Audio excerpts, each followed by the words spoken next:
Haleluya, haleluya, haleluya. Ndabasuje mwese abakunzi ba Elayo TV, abantu dukunda kubana hano kuri Elayo TV. Ndabakunda cyane, mutega ibiganza, mutega amaboko tuyambirane, guhoberana kwera. Abantu bari muri Australia, bari muri Amerika, bari muri Europe, ahantu hose, bari muri Asia, muri Afrika, ahantu hatandukanye, mu Rwanda, mu turere Hene Kostito Peta Kotabonemo. Dushimiye Kristo wishe umwaka.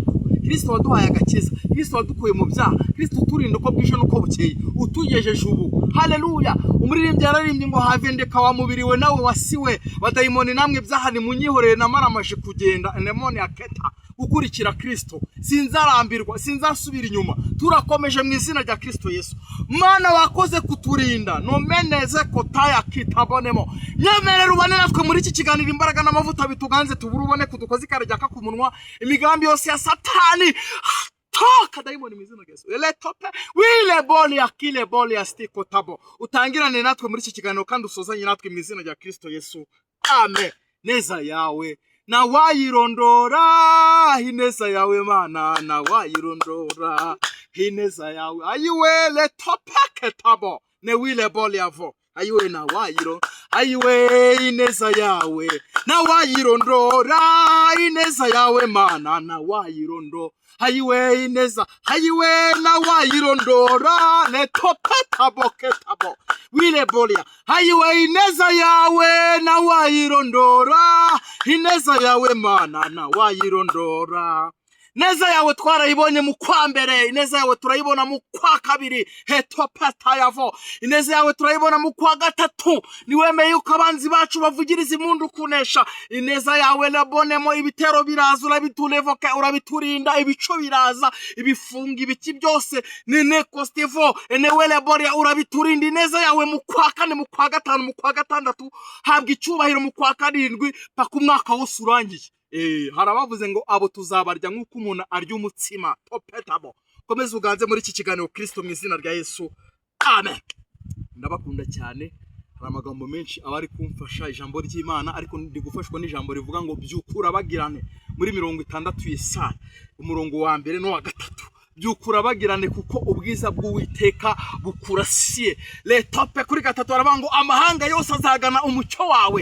Ni iminsi yo kubyuka wowe usinziriye, wowe uri mu byaha, wowe wagwishije. Hari no kugwa abantu bujya Bibiliya ikubwira ngo byuka. Haraba baraguye, abaravuye ku Mana, abaratambitse ibirenge, abarasinziriye. Abrahamu yarasinziriye, Imana ihana ubwoko bw'Abisirayeli bose imyaka 430. Ele Costa abakobwa batanu b'abanyabwenge n'abapfafa, abapfafa barasinziriye babera ibibazo. Alele Costa topeke tabo kile moni avo. Ni iminsi yo kubyuka tukarabagirana, ukabyuka ukava mu ntege nke, ukabyuka Yesu akakumurikira, ukarabagirana ukabyuka ukava mu byaha Yesu akakumurikira, ukabyuka karabagirana ibyo Yesu yakuvuzeho Yesu akabisohoza. Mwakeneza ijambo ry'Imana, tujya kuvuga ku nzozi, tujya tuvuga ku nzozi. Elebori yavo. Hari abantu barota bari kwambuka ikiraro.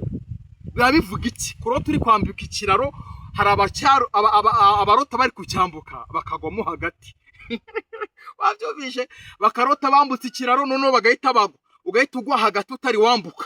Hari n'ababona bari kugendera n'igiti kimwe cyangwa n'uduti tubiri benda kugwa. Hari ababona baguye kugwa mu mazi nuko kuruhama, ubuguye mu byaha n'ukugwa ukagwa mu byaha. Iyo wambutse rero Imana ibikwambukije ibigeragezo, wenda uri umukobwa ikwambukije ubwo bukobwa ugiye kugira ushingirwe, ikwambukije ibibazo runaka bitandukanye. Kurota wambuka ikiraro ukagera hirya rero nugucyambika ukagera muri Kanani yawe, ukagera nemone voketa mu masezerano yawe. Kurota wambuka ikiraro ibyo bintu ni byiza cyane. Hari n'abantu barota ngiye gusobanura ko gusa wabaye mwarimu. Lebore vokaro turi kwiga none ukabona warasoje kwiga, ukabona wabaye mwarimu uri kuzajya wigisha abandi bantu. Imana ibiri kukwereka ati ikosi warurimo warigize neza, ubu nawe ubaye umuntu wo kugira ujye wigisha abandi bantu.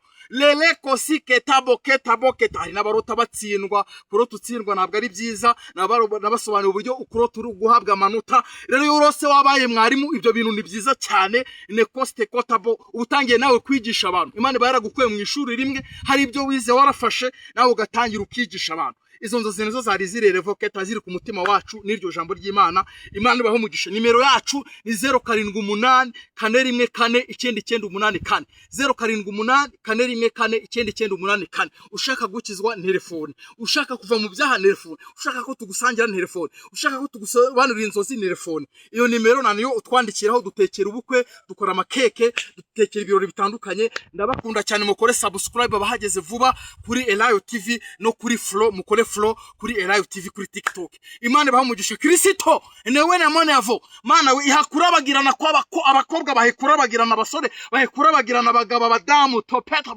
abarota izo nzozi bakambuka bakagwa mu rwobo bambutse hele potavo mwizina ryesu. Udukure mu mashuri aho ibyo twari turi kwiga, udukuremo mana, udutsindishirize. Ushimwe imigambi yose ya Satani bituma abantu badakizwa, aba bari mu byaha bakure mu byaha, imbaraga zawe zigenda zibakurure topera zibakure mu byaha mu izina rya Kristo Yesu, amen. Ndabakunda cyane mwese. Shalom shalom shalom, amen.